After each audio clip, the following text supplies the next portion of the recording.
अस्सलामुअलैकुम वरहमतुल्लाहि वबरकातुहू। तो आज हम अपने किचन में बनाने जा रहे हैं कद्दू के कोफ्ते, बहुत ईज़ी तरीके से। तो बस आपने मेरे साथ रहना है, साथ नहीं छोड़ना है। मिलके बनाएंगे अपने किचन में कद्दू के कोफ्ते। तो कद्दू के कोफ्ते बनाने के लिए मैंने 2 कद्दू को बारीक वाले कद्दू को से अच्छे से कद्दूकस कर लिया और फिर इन्हें अच्छे से निचोड़ लिया। निचोड़ना बहुत ज़रूरी है, कद्दू के अंदर बिल्कुल भी पानी नहीं होना चाहिए, तो इस स्टेप को आपने मिस नहीं करना है। तो यहाँ पर हमने अच्छे से निचोड़े हुए कद्दू जो है वो इसके अंदर डाल दिए हैं, कद्दूकस किए हुए। अब हम इसमें डालेंगे बारीक चॉप किया हुआ एक मीडियम साइज़ का प्याज। प्याज भी आपने बहुत अच्छे से चॉप करना है। हरी मिर्च ऐड करेंगे, 2 बारीक कटी हुई। मसाले ऐड करेंगे तो मसालों में इसमें चले जाएगा 1 और आधी चम्मच लाल मिर्च का पाउडर, 1 चम्मच हम इसमें धनिया पाउडर ऐड करेंगे, चौथाई चम्मच हम इसमें हल्दी पाउडर ऐड करेंगे और चौथाई चम्मच ही हम इसके अंदर गरम मसाला पाउडर ऐड करेंगे। गरम मसाला पाउडर हम ज़्यादा नहीं ऐड करेंगे क्योंकि इसका फ्लेवर कोफ्ते में इतना अच्छा नहीं लगता है, बस इतना सा ही ऐड करेंगे।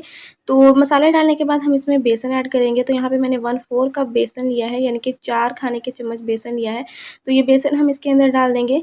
बेसन को हमेशा छान के यूज़ किया करें, ऐसे मत इस्तेमाल करें इसको। तो यहाँ पे हम मसाला और बेसन को अच्छे से मिक्स कर लेंगे। मिक्सचर को रब करते हुए मिक्स करेंगे तो आपको सही क्वांटिटी का पता चलेगा बेसन की। तो यहाँ पे हम इसको अच्छे से मिक्स करेंगे रब करते हुए, फिर मज़ीद बेसन ऐड करेंगे। तो यहाँ पे मैंने इसको अच्छे से मिक्स कर लिया है और बेसन मुझे इसमें कम लग रहा है क्योंकि अच्छे से ये बाइंड नहीं होता है कोफ्ता यहाँ पे।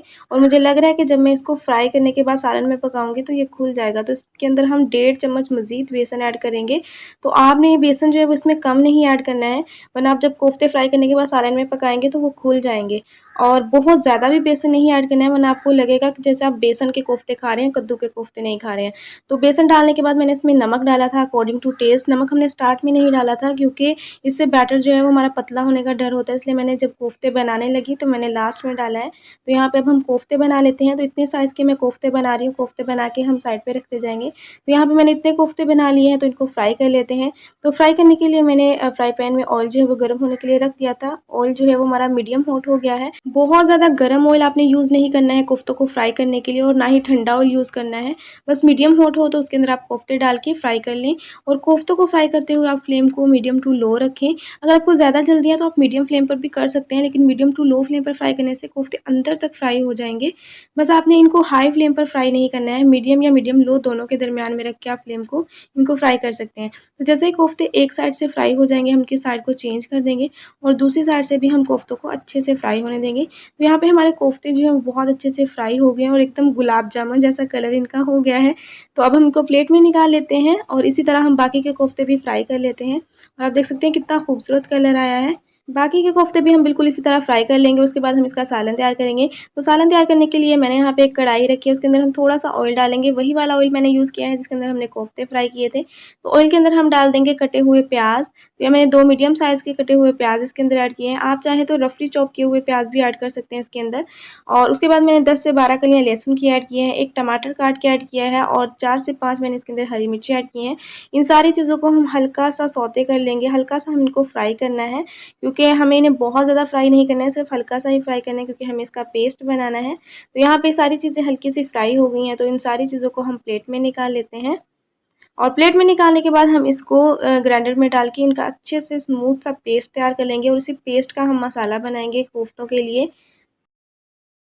प्याज, टमाटर, हरी मिर्च, लहसुन वगैरह हमने सारा प्लेट में निकाल के उसको ग्राइंडर में डाल के उसका पेस्ट बना लिया है। तो उसी बचे हुए ऑयल के अंदर हमने थोड़ा-सा ऑयल और ऐड किया है। इस ऑयल के अंदर हम डालेंगे 10 से 12 काली मिर्च, 2 दालचीनी की स्टिक ऐड करेंगे हम इसके अंदर और 1 बड़ी वाली इलायची ऐड करेंगे। तो सारी चीज़ों को हम हल्का-सा 1 मिनट के लिए रोस्ट कर लेंगे। जैसे ही 1 मिनट हो जाएगा तो हम इसके अंदर वो वाला पेस्ट ऐड कर देंगे, जो हमने प्याज, हरी मिर्च और टमाटर वगैरह का पेस्ट बनाया था। तो सारा पेस्ट हम अच्छे से इसके अंदर ऐड करेंगे और पेस्ट ऐड करने के बाद हम पेस्ट को भी 1 मिनट के लिए भून लेते हैं, फ्राई कर लेते हैं, ताकि इसका जो एक्स्ट्रा कच्चापन है वो ख़त्म हो जाए। जैसे ही 1 मिनट हो जाएगा इन सारी चीज़ों को भूनते हुए, हम इसके अंदर मसाले ऐड करेंगे। तो मसाले में इसमें चला जाएगा 1 चाय का चम्मच लाल मिर्च का पाउडर, चौथाई चाय का चम्मच हल्दी पाउडर, 1 चाय का चम्मच हम इसमें धनिया पाउडर ऐड करेंगे और आधी चाय की चम्मच हम इसके अंदर नमक ऐड करेंगे। तो सारे मसालों को भी हम अच्छे से मिक्स करेंगे और 1 मिनट के लिए इनको भी भून लेंगे। तो यहाँ पे आप मसालों को अकॉर्डिंग टू टेस्ट कम या ज़्यादा कर सकते हैं, जितने आपको मसाले पसंद हो।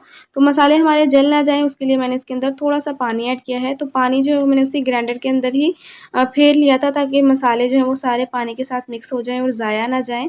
तो पानी डालने के बाद हम इसको 3 से 4 मिनट के लिए भून लेंगे मसाले को। 3 से 4 मिनट हो चुके हैं, मसाला हमारा यहाँ पे बहुत अच्छे से भुन गया है, मसाले ने ऑयल छोड़ दिया है। तो स्टेज पे हम इसके अंदर पानी ऐड करेंगे ग्रेवी के लिए। तो मैंने इसके अंदर 2 कप पानी ऐड किया है। पानी ऐड करने के बाद हम इसको अच्छे से मिक्स करेंगे और इसके अंदर हम उबाल आने देते हैं पानी के अंदर। जैसे ही उबाल आ जाएगा फिर हम इसके अंदर कोफ्ते ऐड करेंगे। तो यहाँ पे पानी में उबाल आना स्टार्ट हो गया है, हम इसमें ये फ्राई किए हुए कोफ्ते ऐड कर देंगे। कोफ्ते ऐड करने के बाद हम कोफ्तों को अच्छे से मिक्स करेंगे और इस स्टेज पे हमें कोफ्तों को पकाना है हाई फ्लेम पे। तो आप चाहें तो उसको कवर करके पकाएं या इसी तरह खुला छोड़ के पकाएं। तो 5 से 6 मिनट के लिए हम इसको हाई फ्लेम पर पका लेते हैं।